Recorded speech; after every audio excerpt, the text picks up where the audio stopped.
Welcome to the Animation Industry Podcast. My name is Terry, and I have been annoying you in every intro for months now to support my Patreon, and I'm not going to stop until you do. That means you, listener, right now. So go to the description of this chat and click the link and drop a few dollars my way to help me keep this podcast running. Thank you so much. Okay, bye. This chat is with Jim Capobianco, best known for storyboarding on movies like The Lion King, Finding Nemo, and Up, as well as his writing credits on Ratatouille, and most recently, the movie which he wrote, produced, and directed in stop motion and 2D called The Inventor.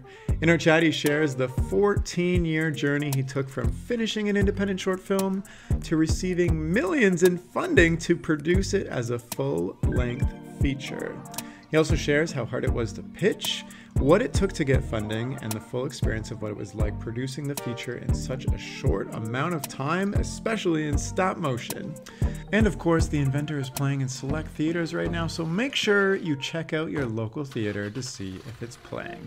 Now, before we jump in, this episode is sponsored by Hue, makers of colorful plug-and-play cameras for learning, work, and play.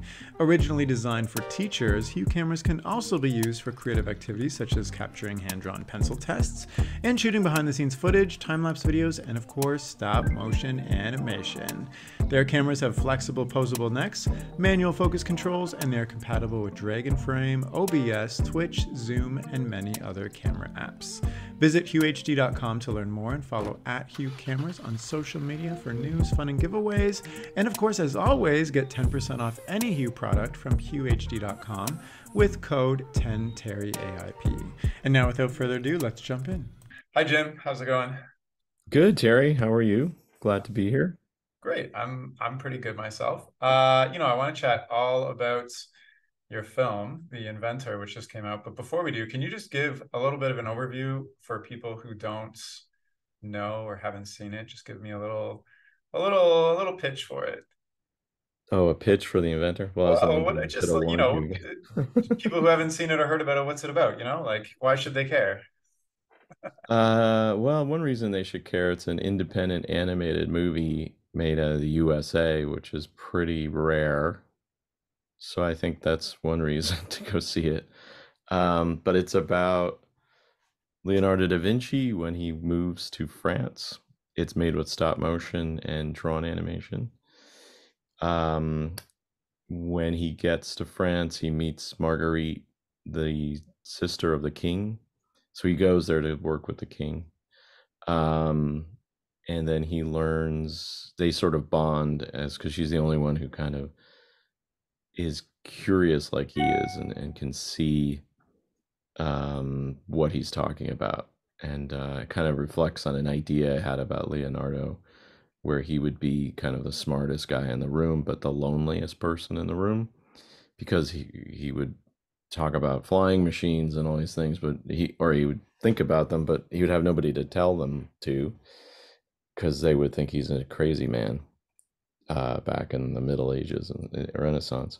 So Marguerite, though, was a character who could see that, and she's based on the real Marguerite de Nevers, who was a sort of known as the mother of the Renaissance in France, or the first woman of the Renaissance.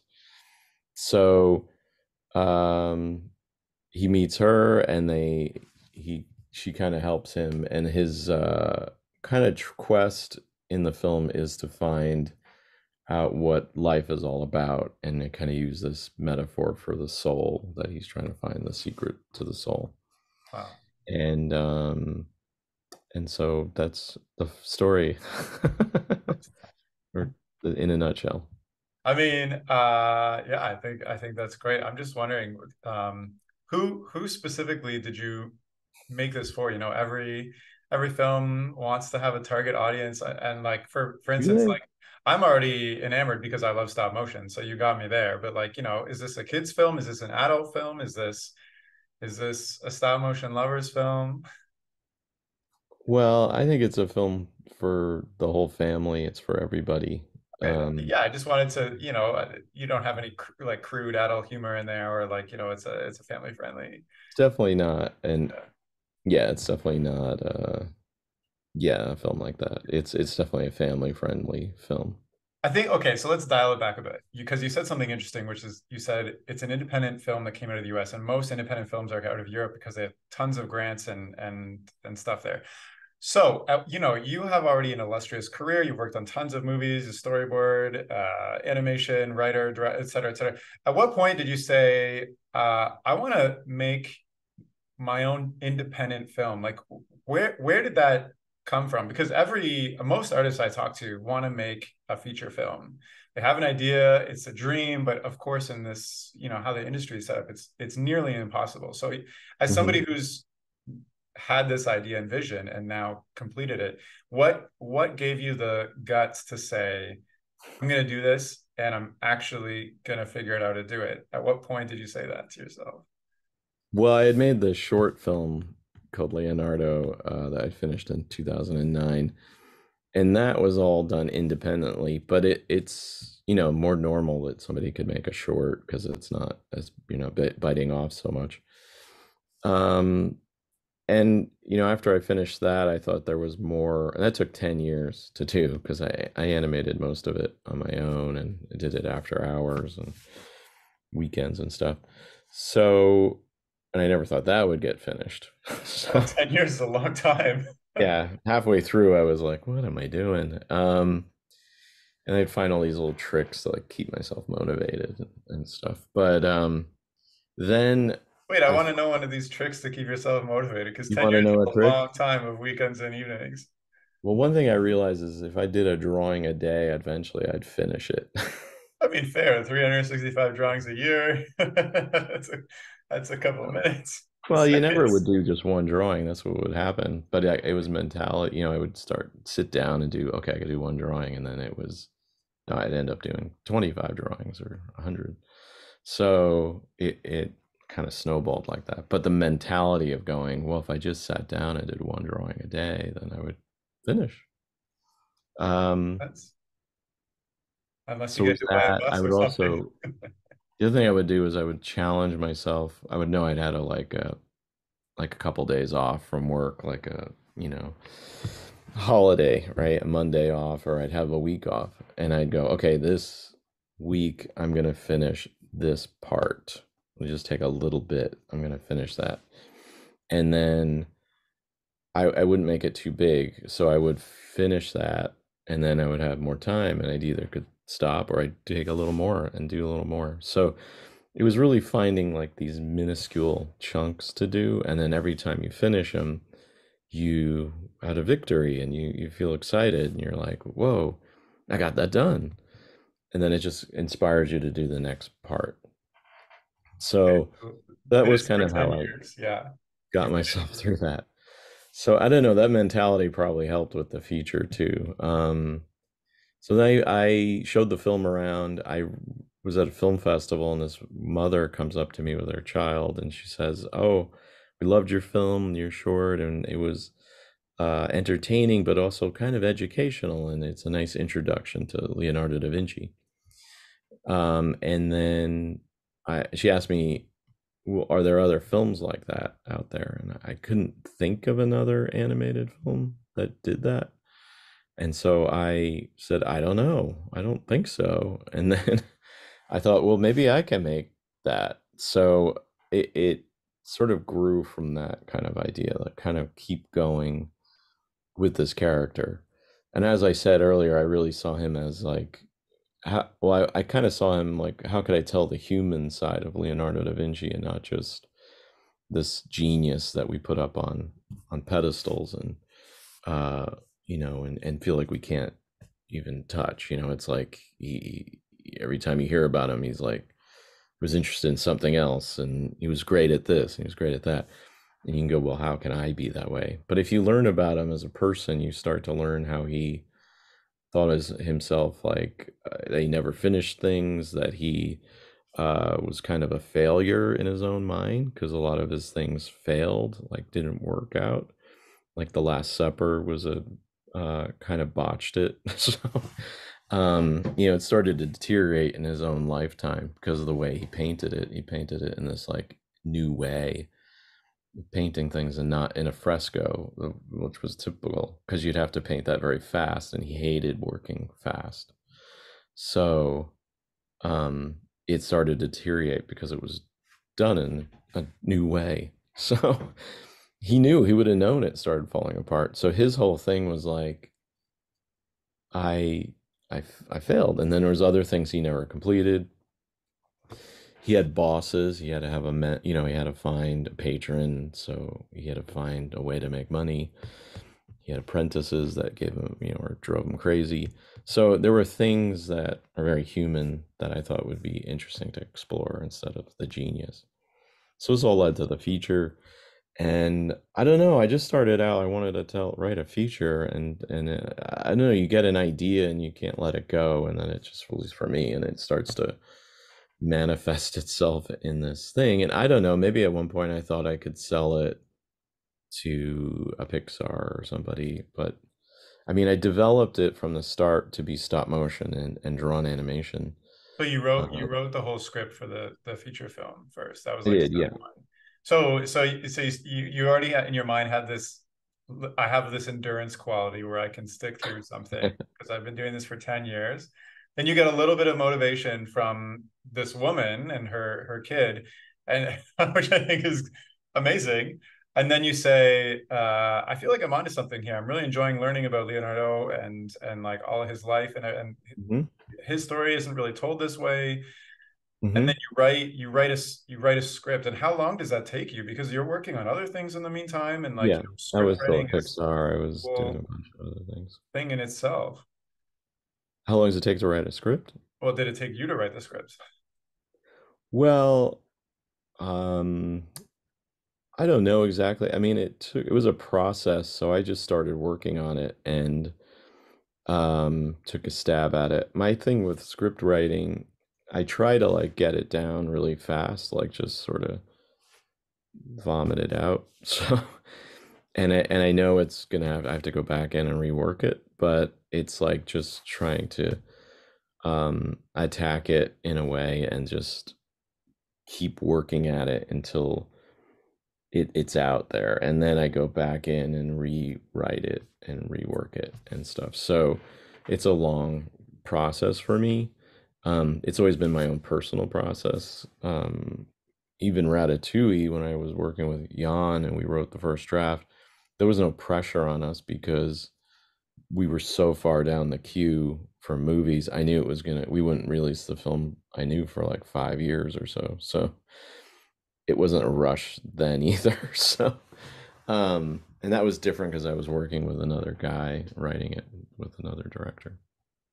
So, um, I don't know. It just takes time. I mean, I can't really put a number on it. I don't know. It just was a process of writing and kind of adjusting. And I would write a treatment first. The first thing I write is a treatment. So the first thing I wrote about the film was a treatment, and then I'd rewrite the treatment and rework it as I developed it.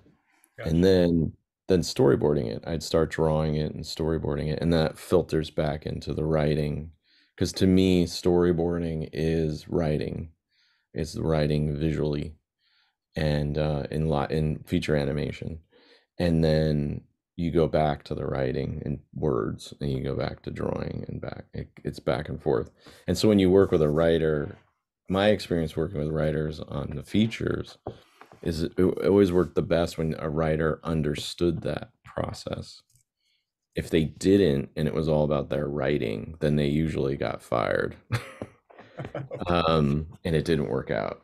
It was the best writers I worked with in on the films I've worked on have been like, they really get it, and they're okay, and they're open to the input of the storyboard artists and collaborating with the storyboard artists. So So we're um also doing this kind of on evenings and weekends type of thing, writing and storyboarding and all this stuff.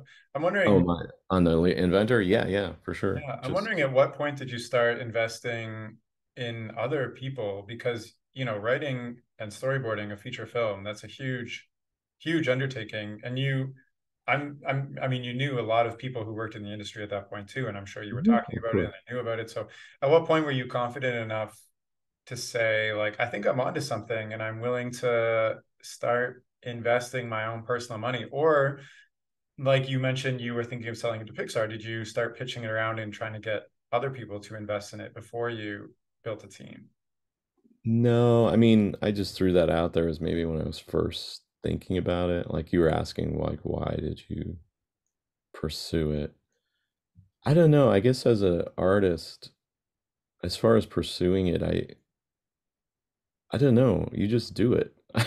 It's like it's in you. I think it's when, see, I don't know if this is true from my own point of view, is I think when people start thinking about the end game, don't doesn't work out really. I think you need to just think about the now. Like, what am I doing? I need to create it. It's just like I can't help it.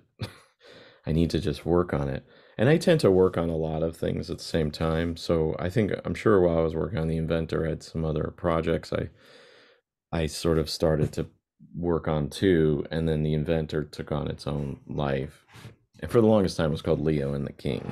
So in that period, when I was first starting it, it was called Leo and the King.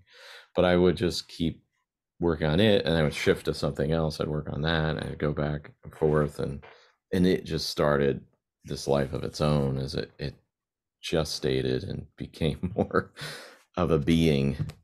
And then at some point, I don't know, I get to a point where I'm like, it'd be great to have some visuals. And then I'll bring on like hire, or I'll ask somebody, hey, could you do some drawings for me? And sometimes they'll be like, yeah, sure, why not? And then sometimes you're like, but you have to pay me. And then you're like, okay, well, what's your rate? And then you get the rate. And then if you can, you pay them. Sometimes they'd be like, yeah, just do it, and you don't have to pay them. They're just like helping you out. So I would just juggle that as I went along and like sort of attract people to the project and tell them about it. I think people were always intrigued by it because it always had this sort of on the side independent aspect to it. Um, so I I mean, that think makes sense. It sounds like a very organic process very overall. organic. At what point did you say, like, at what point was it at a place where you started to actually like look for serious funding? Because I know you started a Kickstarter. I know you have, there's producers involved or production companies. What would happen was as I was developing it within a couple of years, kind of around 2011, I guess, 2012, I ran into this guy. I had this idea to do a game too. Actually, I'm still working on this game, which is even longer now than the feature. About Leonardo. I wanted to do this game. Known as the Leonardo guy. I know my daughter calls it the LCU, the Leonardo Oh my Cinematic goodness. Universe. Yeah, no, my next project has to be something not Leonardo. Yeah, so I had this idea for a game, and actually was thinking of doing a Kickstarter for this game. And then, so I got connected to this guy, Robert Ripberger, and he's a he still is young, younger than me. Just go-getter, sort of producer type director. He also directs his own films. Um, and I got put in touch with him for the game to help do the Kickstarter. And at that point, I think he might have dabbled in some documentaries and stuff, but he's very like uh in the I don't know, he was sort of in this like zeitgeist of trying to find money. So I just said to him, "Hey, I'm building," I told him about the project and the game, and then I told him about the feature and stuff, and he was like, "Oh, well, maybe I can help you find money for the feature." And I was like, "Okay, I don't know how to do that, so if you think you can do it, that's fine." So he started going around. He'd have me come to meetings, go down to LA, meet different people. We had so many different dead ends. We Through my connections, we hooked up with a producer in Italy for a while. He was helping to try to get us set up. That wasn't going anywhere because the Italians don't really want to think that Leonardo moved to France. So they kept telling me to, like, could it be a younger Leonardo? Could it be a um, different, like a different period? And I was like, no, this is the story. And I wasn't really ready to like shift everything over to a whole nother story about him and everything. So, I mean, at one point we did start to develop it into a TV show, which was a totally different sort of storyline. But but again, nothing ever landed. So we even tried Ireland for a while. I know the Cartoon Saloon guys really well. They're good friends. Even when I was showing Leonardo around, that's kind of when we met. When I was finishing it and they were finishing Kells. And then we started touring around together. We were in the same circuit together because once you make a film and you go into the festival circuit, you kind of start seeing the same people because you're all kind of at, So you had showing. developed like a pitch package and you were talking to studios that made animation, it sounds like. No, No, not really. you were just walking into, I don't know. Well, like when you say, Well, I tried Italy. What does that mean exactly? You tried, well, we did. I guess we did have kind of a pitch. We had like a Bible. We had um, a deck of stuff like images and everything, and a blurb about the film. And at that point, I had a script I could give people. Um, so yeah, I mean, we were pitching to executives and different people who could give us money. Not many studios really. Um, Even Cartoon Saloon, it wasn't like I was pitching it to them for them to make it because it was a stop motion film. I mean, I right. would share stuff with them, and if they were suddenly like, "Hey, we'll do it," then So we what's would an have jumped example of in. like an executive then? You said you were pitching to executives. All sorts of money. Whoever had money, we were just like reaching out to, and um, What does I don't that know. mean?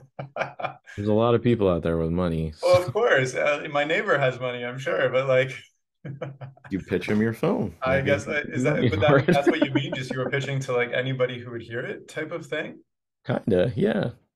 I Okay. mean, Robert would be looking around. He'd go, "Hey, here's a guy who's got some money, and they're connected to, when we're pitching to LA, they were connected to different Hollywood sources and loan. There's a lot of people who loan you money, like for films, because they Expect got this. no skin in it in the sense of, well, their loan will get paid first, so they get in number one. And so if the film does work out and it makes some money, then they get money back. And then they can charge you interest on it. So Of course. this is sort of the game out there. It's not, Sounds like a fun game to play. nobody's like going, not in my experience, they're just going, hey, we love your film. Here's all this money for you Well, of to course just not. Well, do it. We don't care. uh, a feature, I mean, I read the Wikipedia article that says you ended up with a budget of $10 million. I don't know how true that is, but uh, you're looking for a lot of money to produce a feature film in fully stop motion and et cetera, et cetera. Mhm. So how did you eventually convince some people with money enough that they wanted to give you millions of dollars to make this independent film? Um, well, like I said, nobody is like, they're not just giving you the money. Well, of course not, but people make business decisions with their money. They could give you a loan or you the money, or they could give a different project money, or just keep their money and put it in the bank. Like why did they say like, Jim has a winning idea here. I'm going to trust him enough and this project pays off, and I'm going to give him this money. Like,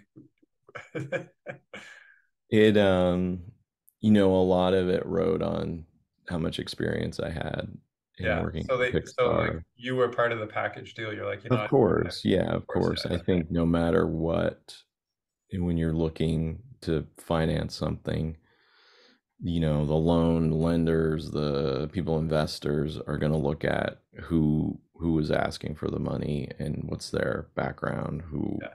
like can they finish the thing they're asking to do. And I think because I had such a career at that time, I mean, I'd been doing what I've been doing for 20 20 years to 30 years through the whole thing. So and then working on, Ratatouille helped a lot in the Academy nomination. So that opened a lot of doors, especially in Europe. Europe really loves Ratatouille a lot. There's a real love for that film there. And so that would like open. I mean, there was no way I would not get a meeting with somebody Right. because of my background and because of that nomination. They're So like, that, Mr. Ratatouille's here. Schedule him in. yeah, that helped a What he has to lot. say. Okay, I mean that makes sense. So at what point did the Kickstarter come into play? Kickstarter was pretty late in the game because at that point, we had met Elon Rose, which really turned everything around. So Robert and I were banging against walls and not getting anywhere. And because of my connection with Cartoon Saloon, they kept trying to find us people to talk to and who could set up movies. So one guy who used to be with Cartoon Saloon, his name's Ross Murray. He was one of the original creators of the studio. He lives in France now, and they connected us to Ross, and Ross said, "Well, you should meet Image, which is this big production company in France." So Robert had a meeting with Image. He meets with them. Oh, he doesn't meet with them because he sets up a meeting and then they canceled on him after he had arrived in France. So like basically they're like, no, sorry, he came for the meeting, and they're like, no, sorry, we're canceling the meeting. Ross felt terrible and he's like, oh my gosh, you flew all the way out here and now they don't have a meeting. And then he remembered there's another studio that was right nearby called Folioscope that had just started, and Folioscope had actually grown out of Folamage. It was owned by Folamage was owned by two different people, and then they had a breakup, and one of them took part of it, and the other one kept the rest. So then Elon had bought it from the second partner. So we meet Elon Rose, Robert does, and he pitches him the short and shows, or the feature idea, shows him the artwork we have.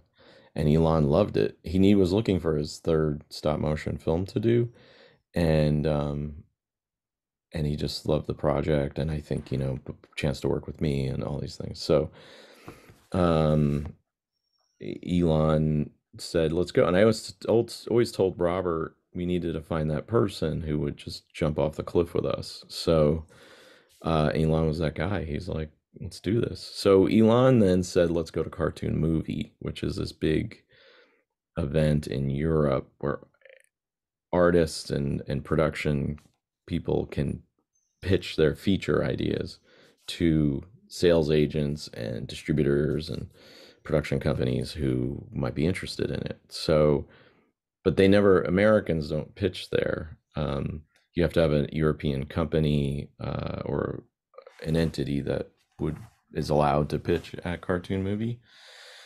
So, because of Elon, he was like, could set it up. And so then I was the first American to ever pitch a film at Cartoon Movie. And we pitched it there, and went really well. And we picked up a sales agent from that, and our French distributor came out of that.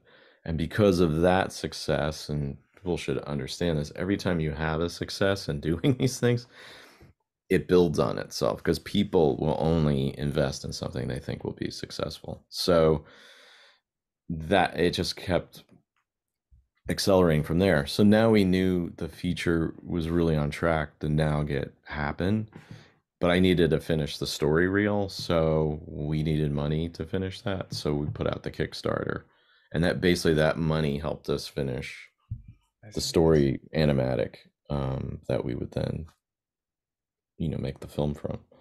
So although I reboarded it later on, but uh, it really got us going. So that's when the Kickstarter happened. Wow, so it sounds Pretty like successful. a kind of a ball that just kept rolling and getting bigger and bigger. Yeah, it was definitely like the snowball going down the hill, and it just grew and grew at that point, Did you and you feel couldn't during stop. all this, because you reached a lot of rejection, a lot of dead ends. Like I've pitched my fair share of things, and like it takes a lot of mental energy to keep doing and pitching the same thing over to new people and keep that excitement going. Is this just part of the process in your mind? Like you went from drawing a frame every day to just now I'm just going to pitch basically whenever I can. And because also flying around the world is not a cheap expense to pitch No, a project when you don't have anything guaranteed either. no. um, that's why I had to keep working through all this. Right. You're like, this is uh, supporting my yeah. Well, yeah. I think, you get it going, you just sort of can't stop. I mean, there's definitely moments where I thought it would never happen. Um, I was like, okay, am I wasting my time? Am I wasting other people's yeah, like time? at what point Robert's. do you say like this is not going anywhere, or like this is going somewhere? Because you could just keep pitching it forever also, and maybe it doesn't happen. It's true. I think every time I thought it was going to fall apart, I think something new would pop up. Like I wouldn't speak to Robert for it would be a couple of months or more, and then he'd call me and go, "Hey, I got another lead to go, or an interest from somebody, and I'm going to talk to this person or something," and then it would kind of go, "Oh, well, maybe it will happen," and then it would kind of push it forward a little bit, or at least it felt like it was going forward. So it just kept happening, like it just kept going. So Interesting that Robert was also so adamant about this project too, because he could have also just been like, you know what, it's been months, nothing's happened. I'm going to drop it and move on to something else. So I think, yes, he very much could have. And actually, I'm always very grateful he didn't. Um, yeah, he could have. I don't know why. you never don't ask him. Don't- Yeah, I think he always had faith in the project and that it would, if we could get it made, it would come out well. yeah, And I yeah. guess faith in me that What I would could you pull it say? I off. mean, it kind of sounds like, the reputation you have, the actual, you'd finished the script and started boarding it, somebody who's investing from their own time to find money. It sounds like that this is kind of like a recipe for Hmm. really pushing the project forward and getting into the right rooms. Because like, for instance, me, I have a whole bunch of projects that I pitch all the time, and like nobody knows who I am. And it's like it's a struggle sometimes to get the right meeting, and then they cancel, and then it's Sure. so I wish I had a 20-30 year career where I was on some big movies. I could be like, hey, it's me, guys. Yeah. I can't help that. Yeah. It's just what I did and do, and I lucked out in a lot of ways, and that I've had a great career. Um, So tell me what it's like to finally produce your own, because you've worked on a lot of other people's films, and even when mhm, you're writing like for Ratatouille or whatnot, you're writing for another studio essentially, but this is your own independent. I mean, I'm sure you made sacrifices and changed along the way, but what is it like writing for yourself? well, it's awesome. Um, yeah, it's great. I was John Sayles. He's an independent American filmmaker. John Sayles. Um, he would always say, sometimes you want to be an architect, and sometimes you want to be a craftsman or cabinet maker. And so I think I love that because working at a studio like Pixar and stuff, I can be the craftsman and I could do really well at my craft and I could build nice cabinetry and stuff. But when you get to be the architect, then that's you get to design the house, you get to do all that, which is awesome, but you also have the responsibility of designing the house, and if it falls down, that's your fault because you designed it wrong. So with being a craftsperson, it doesn't all lay on your shoulders. You're just helping other people make the house, right? So, but you want to do your best work. So to me, they're both beneficial, but yes, to develop the film and to make it, and it really, because it was independent and the way we set it up and made in Europe, I had complete creative control too, which was really unheard of. So, Wow. um, but it was a very low budget, and um, we had a time constraint. The film was also bonded, which meant if I didn't meet the budget and I didn't get it done on time, the film would have been taken away from me and handed to somebody else or something. So which is what happened to Richard Williams. If people know about Richard Williams' story where he was making Thief and the Cobbler. Um, so, there's risks in it, and and you have to be able then, as a director, run the team in a way, especially for a low budget, that they're all happy to do it and not Right. hating you. Right. So, um, so is a lot more anxiety in doing that, Yeah, how I did think. you manage, you said creative freedom on one hand, and on the other hand, it sounds like there's so many constraints that you have to scramble and take a lot of sacrifices with the Mm. creative freedom. So how did you manage that? I mean, like you basically been handed the keys to make your own thing, but then the like lock has like a time bomb on it that you have to maybe change things how you wouldn't have done them in the first place.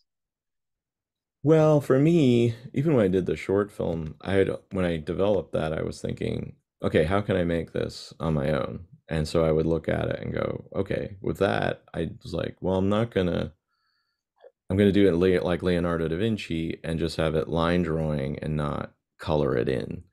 I'm gonna leave the line drawings rough. I'm not gonna clean them up. I mean, it looks So I would find these like a ways style that would, project when yeah, through the style, I would go, okay, how do I make it look right, but yet it's gonna take less time and it'll be cheaper to do. So even with a feature, I looked at it that way as well. I was like, I know I'm going to have a low budget.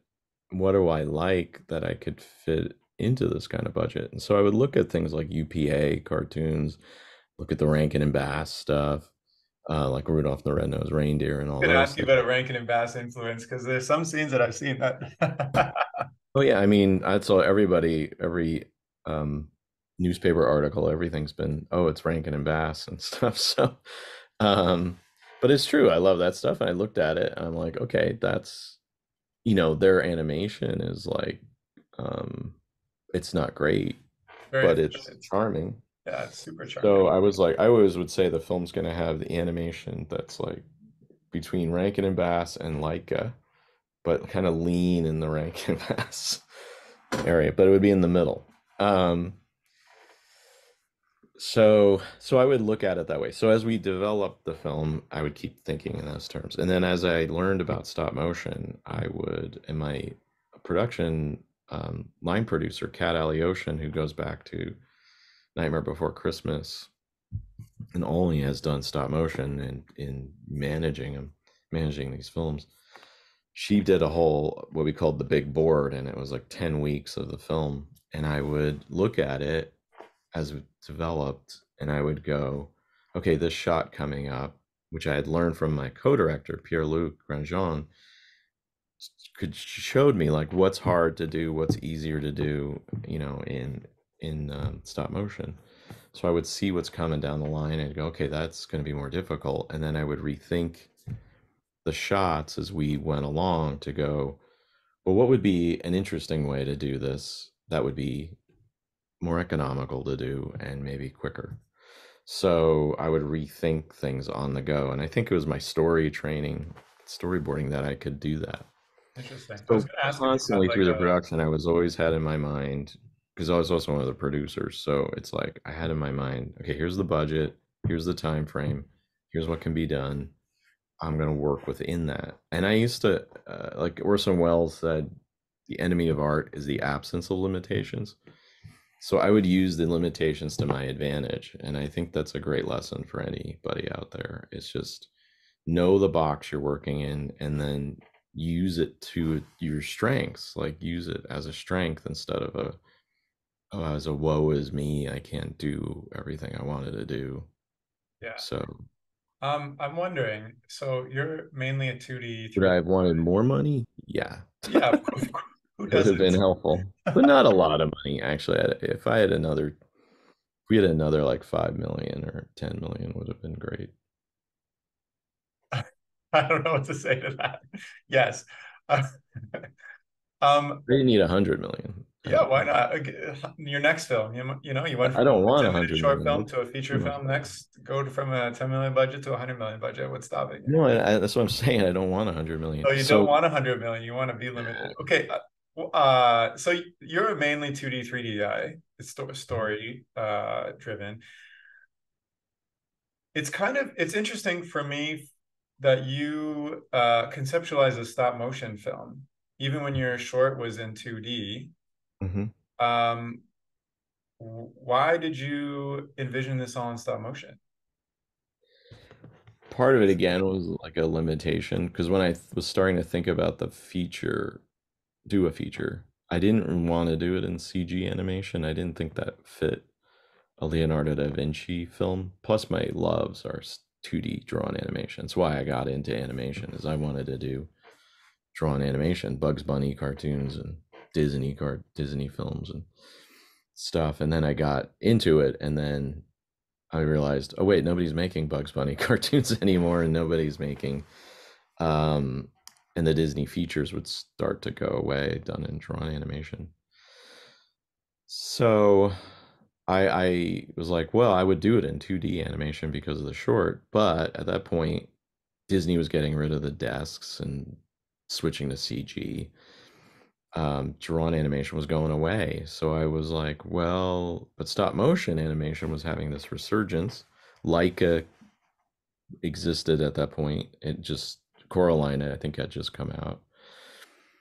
Wes Anderson is making Mr. Fox. You're the first person to ever say to say this point of view. What? Where stop motion was seeing a boom, so you're like, I'm gonna do it in stop motion because 2D is going away. If you talk to stop motion animators who were around during the same time, they're like, it's all going away. We're trying to find CG But jobs. it never goes away. It always has this like, Oh, I know. It's such a from a lot of films, it uh, kind of fades a little bit and comes back. I so mean, thanks to Nightmare, it's always kind of yeah, showing up. that's fair, fair. I was going to ask, I guess, well, Cat Alyoshin had produced only stop motion before, but did you have like a stop motion consultant in the initial stage of the project? Because I also pitched stop motion shows and things to studios and executives, and their first question is, stop, we've never done stop motion before. It seems super expensive. Like, well, I guess the partner that you found had done stop motion before, so they knew. But did you also reach this wall of people saying we don't know and it must be too expensive? It's not our expertise when you're searching for funding. Probably, yeah, I'm sure. I mean, my thing is with when you pitch, basically people read a script, or and you have some visuals, and the visuals are art. It's not like a puppet we made. And I mean, eventually we made a teaser in 2016 after I left Pixar. We made a teaser to show, basically because I kept getting this reaction of like, well, what's it going to look like? What do you mean stop motion? What is the dissection? Because there's dissection in it, Leonardo dissecting cadavers. What does that look like? Is it going to be super gross? And how is this for kids? And blah, blah, blah. So I was like, let's make a teaser and show exactly what the film will look like. So I paid for it all out of pocket. Brought a cinematographer, Peter Sorg, who worked on, he would eventually, well, he worked on Frankenweenie and eventually would work on Wendell and Wild. He'd been around a long time. Cat knew him, so we brought him over from England. And Tim Hiddle animated it, who I knew from Pixar. And we set up in his garage and we made this little teaser, and it put 2D animation in it as well, and we showed exactly kind of how the film would be. That became really instrumental in, like, as soon as we had that, we could show it around. And then especially with Elon and getting that all going, you need a teaser or trailer to show a cartoon movie, so we already had that. So like all of it fell into place. But prior to that, no, I wrote it kind of with stop motion in mind, but I didn't really know stop motion, so I just wrote it as a story.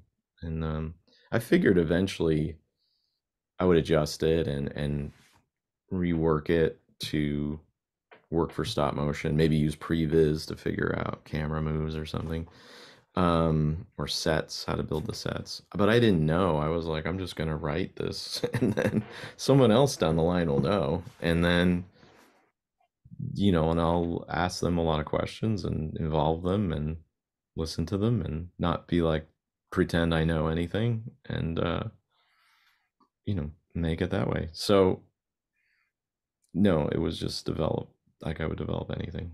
Makes But I sense. think you do need, so I say that, but I do think you need to have a bit in your mind the way you'd make it in the end. I think that helps the writing, at least for me, because I So will can you, visualize it more that way, I think. yeah. So will you work on another stop motion project? You've done one. Would I? Yeah. Now that I've done one? Yeah, I Did think you so. It animate sounds anything cool. yourself? Did you get in there? What? Did I'm you get sorry. in there and animate anything yourself?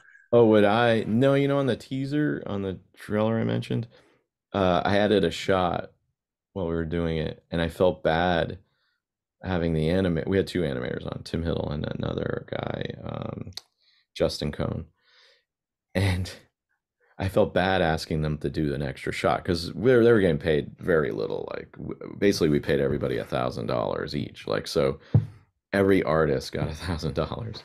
Um, so I was like, well, I don't want to. So I animated it. I was like, I'll animate it, and I animated it and showed Tim or something, and they were like, okay, Jim, we'll reanimate this for you. Um, Well, you got the shot out of them. You just have to show them what you would do.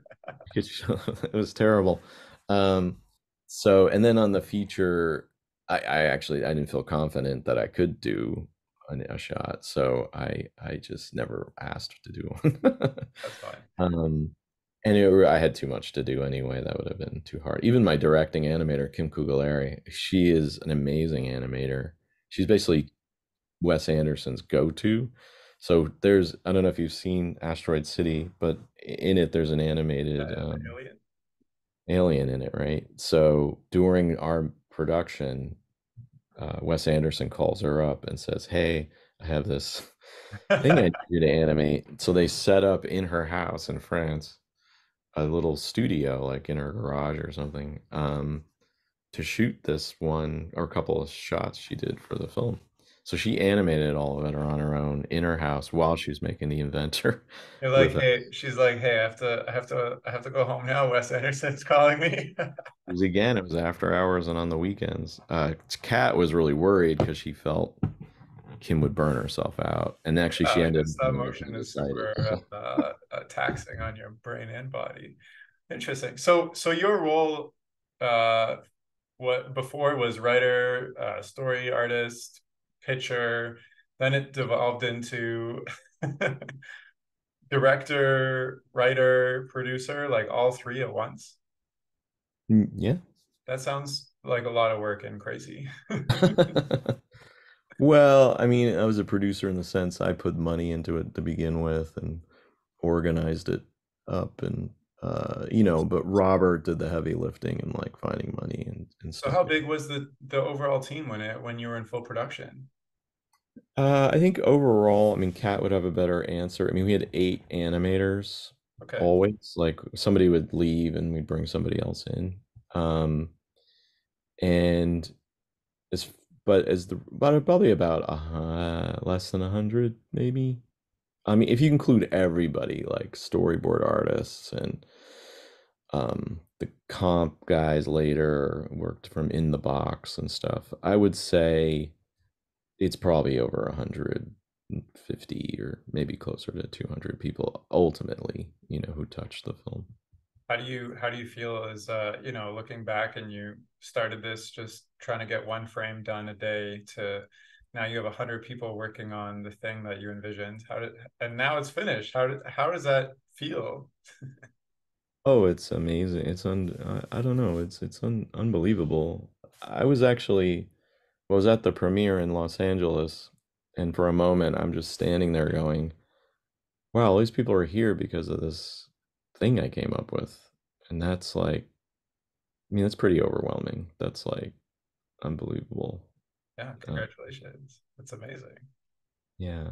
So what's next for you now that I mean it's just finished. You're still doing the PR circuit, etc. What's coming up for you? I mean, are you looking towards your next big project? Does this open new doors for you in terms of writing, directing, or is Pixar calling you back to make the next Ratatouille 2? Well, nobody's knocking on my door yet. I think because the film just got out there. Probably relieved. Uh, I am doing a lot of PR and I will continue to do it. So we now like released in the US, and there's still work to do. We'll have a video release, video on demand, VOD, probably around November. And so I think there'll be PR build up for that. I mean, I've had to do a lot of the PR, pretty much all of it, because we don't have our actors to do anything.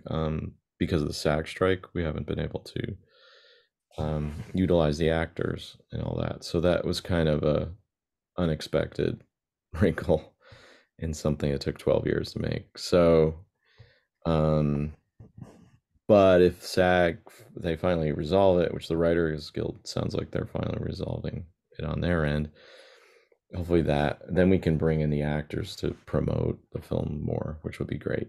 So yeah, we'll have the video on demand coming up, and then Europe is coming too, and the rest of the world. So that'll be kind of the end of the year or the beginning of next year. And except for Canada, if we have to sell Canada still, um, as a distribution, a distributor has to pick it up. So yeah, there's a few territories we haven't sold yet. So So hopefully that.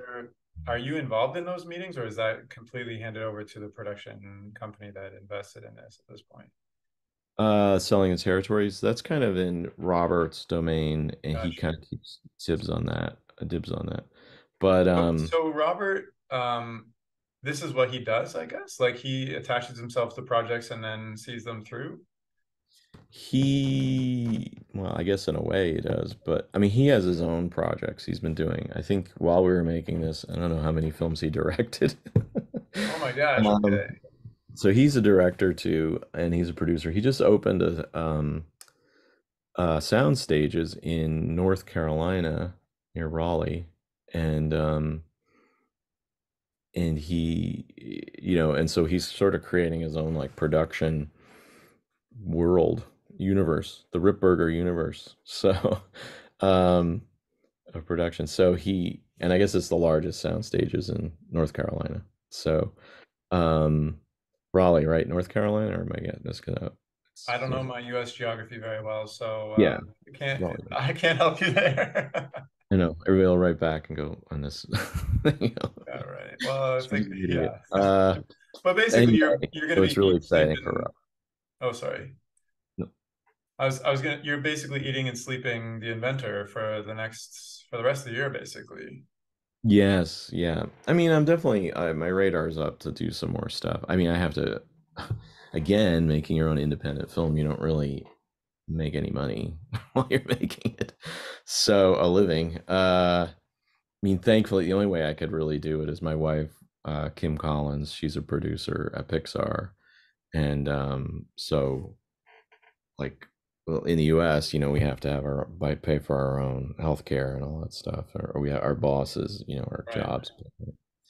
So so she had the healthcare and all that, and if she was an independent contractor and I was an independent contractor, I don't think I would have been able to make the movie because I wouldn't have been able to afford it that way. So, and like and then my salary making it was very minimal. So, and a lot of people who worked on it didn't really bring in a lot of money. So it was a lot of people who sacrificed a lot to make the film. Like I mean, composer Alex Mendel didn't get paid what he's worth, and but made an amazing composition. And people we brought on that he brought on too, who helped out, um, loved the project enough that they deferred salaries and did things. So I mean, that's why I was like, if we could add another 10 million or 5 million or something, it would have Yeah. been a lot nicer because we would probably made the same movie, but everybody would have got paid. So, Right. I mean, I've heard this from quite a few artists who end up producing and directing something independently. It's basically like everybody is sacrificing, and then the person whose idea is it is basically taking a big hit out of their year or whatnot. mhm. Um, how can that change? It's uh, like this. I mean, I think indie filmmaking's always been it's for the love of it and not for the tough. I mean, it's mainly live action indies because, if you had a $6 million budget, maybe for a live action, that's a high There used to be a bigger budget for like little indies, like a Jim Jarmusch film or something. Um, but I think indie filmmaking, I don't know how healthy it is anymore. I mean, when I was getting into the business, there was Miramax and there was um, like Fox Searchlight. All the Yeah, yeah, yeah. companies had a small indie group, but now that's all been consumed into, they're all making big films now. I don't know how much indie, and the indie stuff I guess will go to streaming mostly. It doesn't really, it's not really the way it was. So, and then animation is even more rare. I mean, I Right. mean, I would like look at, there was indie, like Bill Plimpton's work from out of New York. He would Yeah. make a few features. And I would look at that and go, wow, he did it. How could I do something like that just on my own and make an indie feature? Um, and there's been a few others, usually coming out of New York, actually. Um, So would you do this again? I mean, you've learned, I'm sure you've learned a ton through this whole process, and maybe have changed views about animation and projects like this. Would you would you go through this again with an if say you come up with a new short film, you're working every day, you're doing one frame a night. no, I wouldn't live that long. Wait, To but okay, so roll 20 mind. years. Would you create an independent film over again, or now that you've had a taste, are you going to stick to being the cabinet maker? Well, I wouldn't mind doing some cabinetry. That'd be good. Pays better. Okay, wow, Um, your bank account probably won't mind. yeah. Um, the Yeah, I mean, uh, I think for sure it would be interesting to do another one. I don't think I'd do it the same way because again, it takes too long to assemble it this way. So I would hope it would happen faster. Um, I don't mind making a film for a lower budget, so I feel like I can work within those parameters. Um, I mean, I think to do that though, you'd have to have a producer that's amenable to the creative being having a lot of control. So that way you can actually get it done in that way. I think if you have too many cooks mucking it up, then it may actually, they, even though they'll want it to be cheaper, it won't. So um so I would, I think, but I don't know what that avenue is really. I'd have to find that person with a lot of money to go, here, Hey, go make it.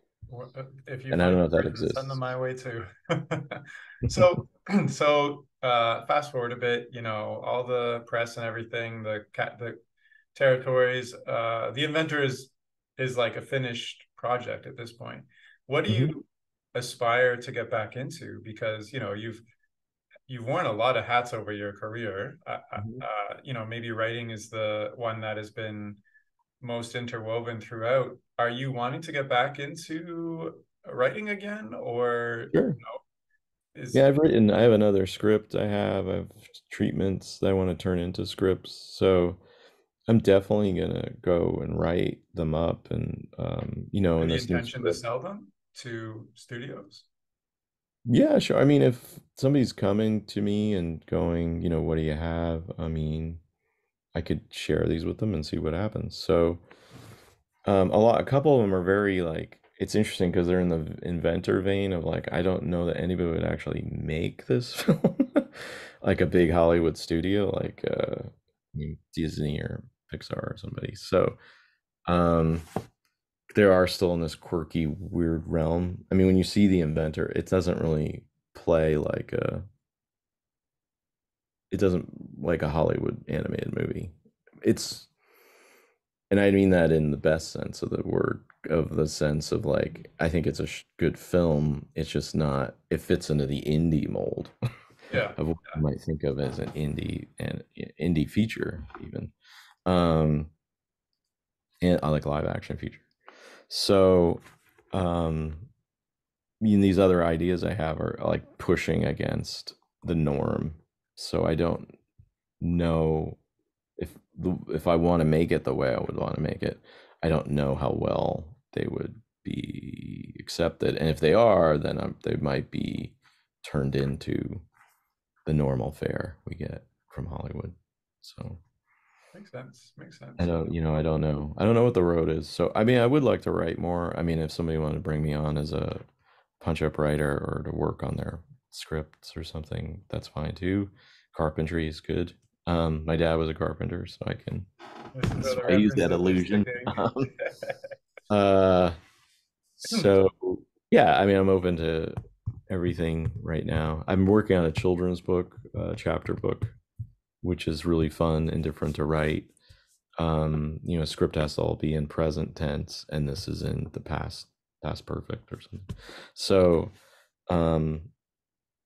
that's really interesting because I have to keep reminding myself to write that way. And it's different because I have all this like space to just explore in the writing, and that's been fun to do. So that right now is maybe like where I'll focus a lot of the energy because I want to get that done. It's also been a project I've been writing that since 2014. So to get that out here, it'll be 10 years next year. So I mean, it seems like I gotta finish it. Projects in 10-year time frames. So these are my 10-year. Another 10 years, we'll find out another project from you, and we'll be like, oh, hit the 10-year mark. Great. Well, I think this has been a super interesting chat. I've wanted to know all about the Inventor ever since I chatted with Kat on my podcast years ago. How long was that? I've been getting all the email updates since the Kickstarter. Like, I don't know how, every month or 2 months, and I'm excited to see it. So when you make a deal with Canada as a territory, I will be the first person to see it, and send me an email ASAP. You bet. Well, thanks, Terry. It was really a pleasure. Yeah. Is there anything else you wanted to share as we're wrapping up, chatting all about the Inventor? Well, I don't, it's a great project to work on. I worked with probably the most amazing team I've ever worked with. And it's really a testament to all the work they put into the film. And I would tell them, everybody's like, oh, it was your passion project and it took 12 years to make and everything. And woe is you. And I'm like, no, I mean, it needed to take 12 years because Robert and I wouldn't have discovered Folioscope, and we wouldn't have worked with this great, amazing group of people we worked with. If it took, if our Italian producer sold it in Italy, it would have been a different group of people, and who knows how it would have came out. Yeah. And I feel like it came out really well. So really strong, and I'm very proud of it. So it's what it needed to happen. So that's great. it's okay. I'm a firm believer in things take the time they take. So that's the time they take. That's right. That's exactly it. Well, Jim, thank you so much for coming on the podcast. It's been a pleasure. Thanks, Terry. Yeah. And if you're listening and you want to check out the Inventor film or Jim's work, you can go to his website, and I'll include that, the Inventor film website, the trailer, and aerial contrivance, which you can find more about the film there too, all in the description of this chat. And that's our other projects. Yeah. So thank you so much for listening, and that's all for now. Okay, bye.